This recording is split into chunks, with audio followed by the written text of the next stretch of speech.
Well, hey there, Roy. You know what time it is? It's not Mickey Mouse Club. It's the Gun Cranks time. Damn, I thought it was Mickey Mouse Club time. Darn it. Well, that's when we're missing somebody today, obviously. Tom McHale at the last second decided he's got the epizootic and offered me $1 billion to set out of Gun Cranks today. So we said, okay. So my next time I appear on Gun Cranks, I'll be on my yacht in the Mediterranean, assuming Tom's got that money. But anyway, we are the Gun Cranks, at least 2/3 of the Gun Cranks. I'm Guns Magazine editor Brent Wheat, and that's Roy Huntington, our special assignments editor, and the guy that hired me at Guns Magazine. So, well, Roy, I will say out of the gate, we both got the epizootic too. So there may be a little coughing and wheezing and carrying on, but we'll get through it. I'll do the best I can. So, all right. Well, let's get this thing started. First up, we're gonna talk about news and views.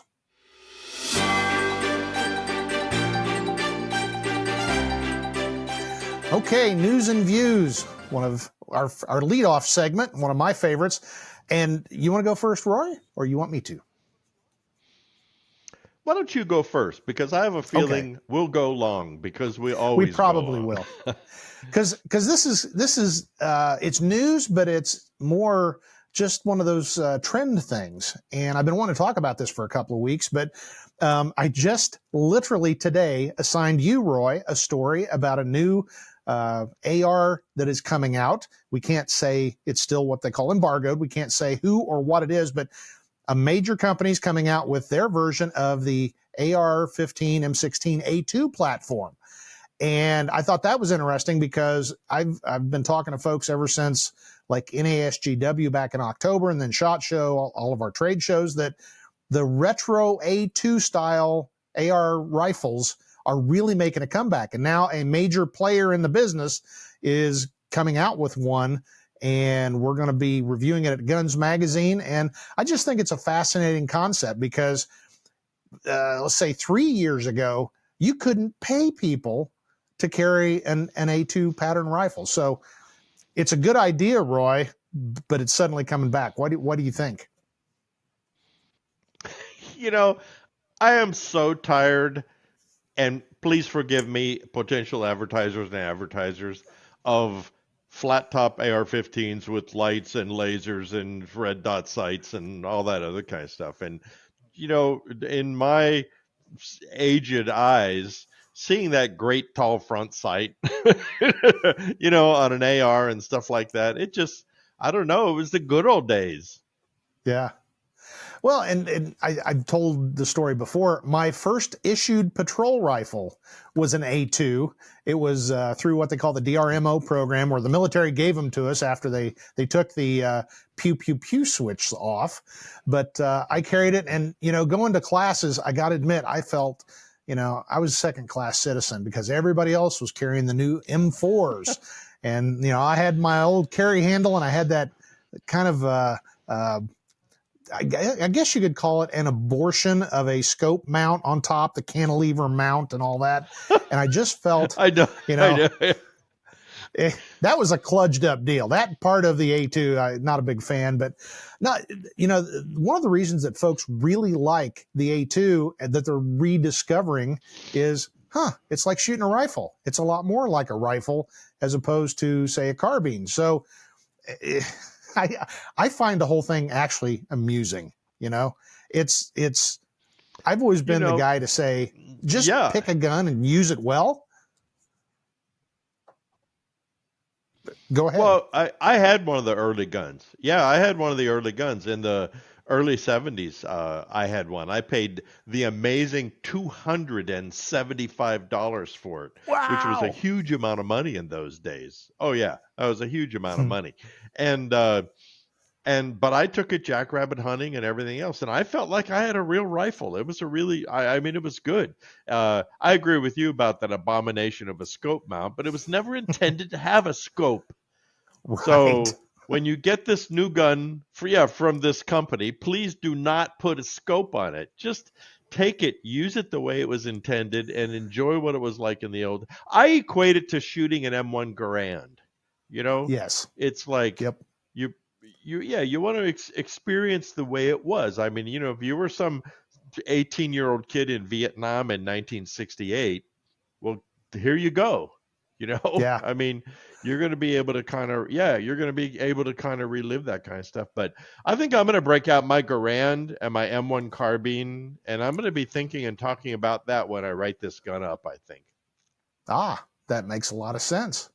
Well, the whole thing entertains me. This is such a reboot of the idea. We're constantly coming up, going back in history and rediscovering things. And it's not bad, but it's humorous to me for a lot of guys, because I know there's literally probably millions of A2s out there in gun cabinets covered in dust.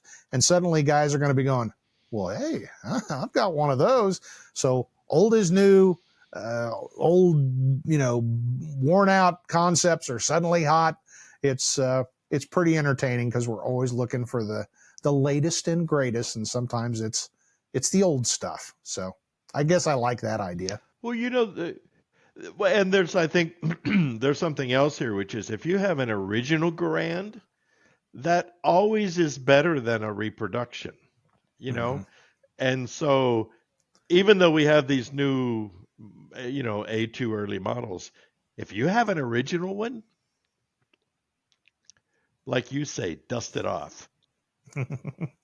Well, you look at it, and we're still shooting designs by John Moses Browning, and as they say, there was a reason his middle name was Moses. So, just another great idea coming back, and like we said, we'll be covering it here in Guns Magazine. And I specifically chose Roy because I need somebody to write it up that doesn't just go, okay, this is different than an M4. Well, yeah, we get that, okay, but I feel certain, Roy, that you appreciate the subtle differences and the subtle perfections of the A2 versus, say, the M4, or heaven forbid the A1. Uh, yeah, and I think it's when you pick up an original, pre-war Colt single action army, and it feels different and it looks different and it's exactly the same thing. And what amazes me though is the fact that a rifle that was like amazingly new when I was younger is now an antique. Yeah. Yep. It's like, Well, darn. so I guess the takeaway here is, as we said, there's going to be a new rifle from a major manufacturer that will get a bunch of attention, and I think it will accelerate this process. But nothing wrong with that. Looking back, appreciating the old stuff. Roy, at my age and your age, I'm glad when people appreciate old things. Speak for yourself. Hey, as has often been said, you're America's granddad, or the Wilford Brimley of Oh, the shooting world. So people appreciate you. yeah. Somebody just called me Walrus Mustache the other day on Oh, YouTube. okay. So guilty. I'm guilty. Yeah. Yeah. All right. Well, yeah, that took a little while, but I do think that's a new trend we needed to discuss. So anything you wanted to add there before we move along? Well, in the same vein though, I'm a knife guy, and I'm seeing a bit of retro knife action in the industry. Uh, we have knives in the industry, but there's a whole nother outside knife industry that's focused on the blade show and whatnot. And these are real hardcore knife people. But what I'm actually seeing is it's almost like somebody dusted off a Blade magazine from 1985. Uh, yeah, I mean there are a lot of retro designs coming. Drop point Loveless Hunters and buoys, classic buoys are coming back, not Really? just big, hunks of Yeah. steel. Yeah, and simpler designs, because if you notice, it's a lot like the way the 1911s are going right now. It's the more complicated looking they are, with slide cuts and TV sets and everything on them, the more people like them. But I'm seeing, and knives were getting that way, and I'm seeing the opposite now. So there's Yep. that movement to, yeah, a more simple, a more elegant, a more retro kind of a look. There's a reason why a 1934 Packard still looks good. And I think people know that. So, okay. Good. There you go. What a great way to end that. So I guess it's time for letters because, Roy, we get letters and comments. So let's check that out. They know their stuff. Gun Cranks Podcast can't get enough. Well, Roy, like I said, we get letters, we get comments. Most of them pretty good, a few of them ornery. But let's get to that. So I think you have an ornery one there, don't you? Well, I handle the video comments pretty much all the time, and so 99% of them are great. They really are, and I ask people, hey, let me know how the gun shot, and then they report back later and they say, thanks for that. It was great. I appreciate the tip and that kind of stuff. And well, a long time ago, I did a video on shooting the North American arms, the little teeny tiny 22 single action revolvers, and I recommend that the hammer is down on an empty chamber there because they don't have any kind of a hammer block or anything. But they do put little cutouts in between each chamber that you're supposed to rest. Yeah. Yeah. So that you're supposed to rest the hammer nose in. And that's theoretically supposed to keep it safe. Well, I like to default to extra safe. And my worry is people carry them in their pockets. If the hammer moves back just a little bit, that frees the cylinder to turn. So you're going to be maybe on a live round or not. And when I was a policeman, there was a cop who carried one with a hammer down on a loaded chamber, and he bent over and the gun fell out of his shirt pocket and it went off and it shot him in the groin. Oh, ow. Yeah, I know. Ow. And he was a big athlete runner kind of guy. He was never the same after that. And so that's what I said in this video. And I said, I really recommend you carry that with a hammer down on an empty chamber. And this guy, he just goes, well, why would you leave the hammer on an empty chamber? There are safety slots for a reason. And, the occult single action has theoretically a hammer notch, a safety notch on the hammer. And so you can theoretically carry it fully loaded with a hammer back on the first click. So the problem is if you drop it, it can break that and it will probably go off. Yeah. And so, for a while, a major bolt action hunting rifle manufacturer in our industry had a safety on their bolt action hunting rifle. And sometimes when you took the safety off, the gun would shoot, So, yeah. So I'm not saying that the safety slot on and North American Arms is inappropriate or unsafe or anything. I'm just saying I think it always pays to default to what we know is safe for sure. Yeah. And so just keep that in mind. Okay. That's all I have to say about that. Well, actually, I'm going to tag on to that because I was sitting here listening to you talk. What is it about North American Arms revolvers, of which I've got several I carry? I'm like you. I mean, for a backup to your backup, that's, it's got its purpose. But every single time I have referenced it in Gun Cranks, in the Guns Magazine podcast, in the magazine, it inspires people to get angry about something. And it's not the quality of the gun or anything. It's just something about those little revolvers really gets one or two people really spun up. And I have no idea why that is. You got any insights? I think it's the same guy that wears a T-shirt that it says "It sucks to be you." Yeah. I mean, some people they're upset about everything in the world, and so, I mean, I have a single shot 22 rifle that, that has a safety on it, and I don't close the bolt on it, even with a safety, until I know I'm going to fire, know, and so I just think you be safe, and I don't understand. I think to me that's more stylish and smarter and shows, good savvy than disregarding that kind of stuff. So, but you're right though. It's like High Point. If you say High Point, it brings them out of the woodwork. You know what? A viral video idea. The great North American Arms versus High Point shootout. We'll break the internet. Oh, Lord. Oh, Lord. So something to think Don't about. give me any ideas. All right. All right. Well, I've got it's a pretty long letter here, but I wanted to hit this because it's something we talked about on Gun Cranks a couple episodes ago, the 5.7 by 28 round. And in our letter segment, a guy asked about reloading, and we all kind of came to the same conclusion. None of us reload the round. We don't really know that much about it. I mean, if you do, knock yourself out. But, we hate to offer advice on something we don't know about. That's what tends to make us a little different than maybe some folks.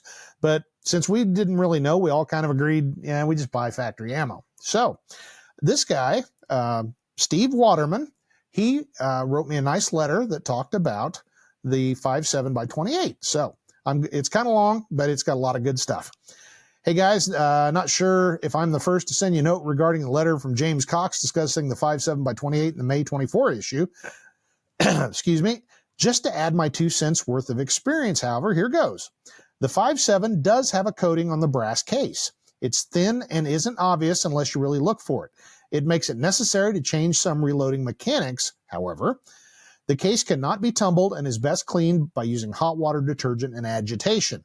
This will do a good job of cleaning the case, and I've seen little tendency for neck carbon, so I haven't found this to be a problem either. Tumbling the cases, by the way, will result in tumbling media getting embedded in the coating, at least to a small degree, and should be avoided. Another issue that has to be understood is shoulder movement. The blowback pistols that use this cartridge are generally fired in the blowback pistols that this cartridge is generally fired in cause/allow the shoulder to move forward significantly as the case is ejected while pressures are still high enough to cause the brass to move. I found that there is usually a 0.050 to 0.070 forward shoulder movement that has to be pushed back during resizing. I found this to be no problem, probably because the case is quite fragile in construction. I've had no case failures due to this function being performed using standard RCBS dies, though I do have to make sure the position the sizing die so that there's no die shell holder play in order to get the resized case near factory dimensions. I've also found it necessary to put the aggressive bevel on the interior of the case mouth, especially if a flat-based bullet style is used or the case mouth shoulder has a tendency to collapse, ruining both the case and the bullet as it's being seated. 5.7 cases are small, hard to handle, and as alluded to, quite delicate and are quite like loading Hornet cases in this respect. All in all, these itty-bitty cases are a bit of pain to work with, but with a box of 50 factory cartridges costing on the order of $80 and being able to reload them for about half that, it seems well worth the extra attention. The biggest issue is often finding the cases after the session is over because they're so small that if shooting outside, they can literally hide under a blade of grass. Partially due to this problem, I have not determined case life since I tend to lose them at a high rate. Sounds like me. By the way, I had 100% success in 2 different FN pistols using this technique. Thanks for a great magazine, Steve Waterman. So that all sounds reasonable to me. Wow. So there you go. Wow. It pays to talk to the topic expert. Exactly. So, like I said, I can't offer anything. All I can say is it all sounds good. So, Steve, thanks for writing in and filling us in. Since, again, I think that's where we may differ from some folks. We don't know everything. We know a lot of things. I'm personally an expert in nothing. Roy's an expert, but no, you just can't know everything. So I appreciate letters like that. So if folks want to reach us, try editor at Guns Magazine, or if for some reason you want to talk to Tom McHale, it's editor at AmericanHandgunner.com. And we, of course, can always forward stuff to Roy. And like he said, he likes to check comments all the time. So leave a comment down there below on YouTube, and Roy will get back with you most of the time, if you're nice. So, all righty. Well, great letters, Roy. Well, yeah, great letter from Steve anyway. And let's get on with my favorite part of the program. Let's get our producer, Ashley, to get those videos up with the ever popular, Hey, Hold My Beer Awards. I hate like the Hey, Roy, here, hold my beer, buddy. it's that time again. We're going to do the hold my beer awards. It is, and I honestly don't remember last episode what we watched, but I remember we were horrified by it. So apparently we've got another good one, and our producer Ashley said that the first one is Tannerite Gone Wrong, and I love Tannerite Gone Wrong because they make it real clear. Don't do this kind of stuff, but knuckleheads do it anyway. So I'm ready. Yeah. So what you're gonna see, don't do this. Whatever it is. Oh God. Yeah. Oh no. Is that a washing It's not gonna machine? be good, whatever it is. He's way too close too. Yeah. Oh. Shooting. He's you're way missing. too close. Oh my. Oh. Wow. Oh, I don't know what flew back. It almost looked like the tub from inside the washing machine flew back. Oh, I'm looking at the title. That's not. Yeah. This will make me mad. Yeah. It's like, yeah, don't do this, you know. Yeah. Don't do. Oh, and she's leaning back, and she probably doesn't have it against her shoulder. And it's a hammer fire. No. I'm scared now. Why? Oh, that's don't good. do too. that. Just hold it in your shoulder. Don't look, you know. Yeah. Yeah. Yeah. Oh, I hate the build up on this one. Yeah. They're going, shoot it, Beverly, shoot it. Don't shoot me in the eye. Don't shoot it, Beverly, don't shoot it. Ah! Even the deer in the background is going, no, keep don't it do there. that. Don't do that. I know. Oh my gosh. I know. The build up on this one is. She's a little anxious. Yeah. It's probably going to go off when she's doing one of her dance routines. Yeah. It's gonna hit me back in my Oh, forehead. No, it man, won't. the build-up is terrible. Actually, we It hate is. it. Oh! Ow. See, and he's like real happy about it. Oh, that was really funny. Yeah, okay. Hey, No, it Cletus. won't. You get That's out there. pretty Put funny. the shotgun butt against your forehead. Yeah. Oh, yeah, she had a good time. Now, you've just created another pro-gun shooter. Huh. Yeah. That's Yeah. astounding. Wow. And then, you're right, and Cletus is laughing. Yeah. Yep. Cletus That's a needs person slapped that upside has the head. issues. Yeah. You know, if you're wanting to hurt other people using a gun, that you got issues. That's all it is. You just got issues. So I don't know. My wife Susie has a saying. She says that guy needs a high five with a chair alongside his head. And Susie would be the one to do that. Oh my gosh. Well, I wanted to go back to amazing. the Tannerite thing. You know, I've interviewed, I can't think of her name. She's the communications director, I believe, for Tannerite, and I want to get her back on sometime soon. But anyway, they're real specific about if you do anything with Tannerite, put it in anything, you've created a destructive device, which is essentially, in the eyes of the law, a bomb. So what you're doing, like that guy, he's standing within, what would you say, 30 yards or less of a bomb. And you can't tell from the video who lost a leg or an arm or a head, but, you know, what do you expect to happen, dummy? So I don't get it. People don't respect Tannerite, and it's an explosive. That's all, you know. So, you know, there was a YouTuber a while ago, and he used to always like put Tannerite inside of a car and blow cars up. And he was always blowing things up with Tannerites. Well, gee, guess who got in trouble with the BATF and got his ass arrested? Yeah. Yeah, exactly. So now have you ever seen that one where somebody put it in I think it was a riding mower, and he shoots it and it blows a piece back and it cuts some guy's femoral artery? Yeah. I think he died. I think he died from that. Yeah. So, well, one of my favorites is no.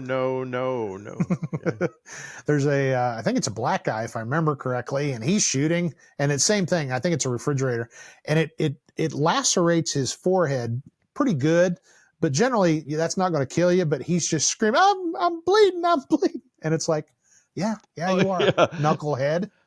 So, It, God. going back Yeah, to, I don't know why.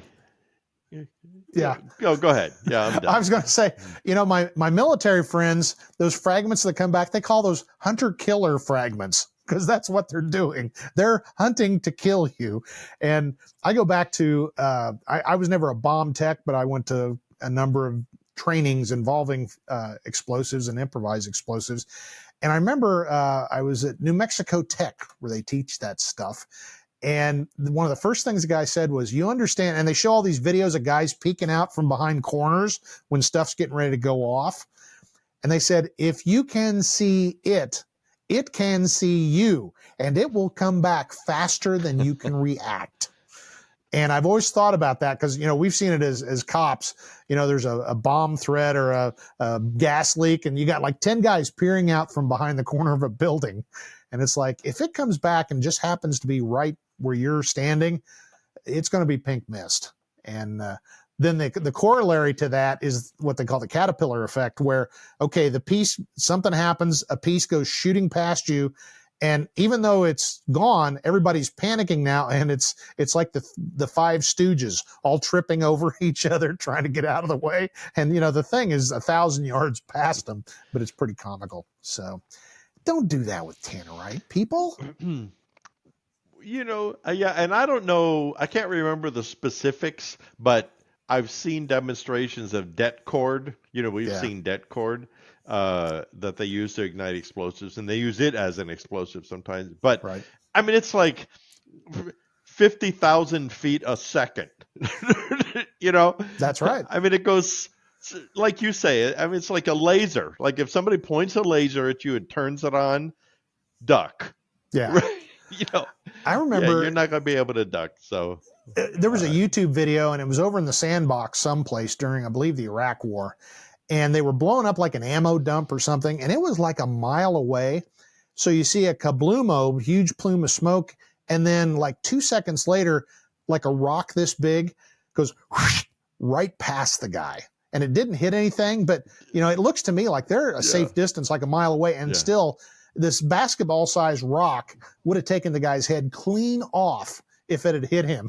And there's that moment after they're like, yep. Oh, so it's respect explosives. They're not really something to play with, right. Especially when you're having a few cocktails and playing with weapons. That's just a bad deal. And you might end up on here, hold my beer. Okay.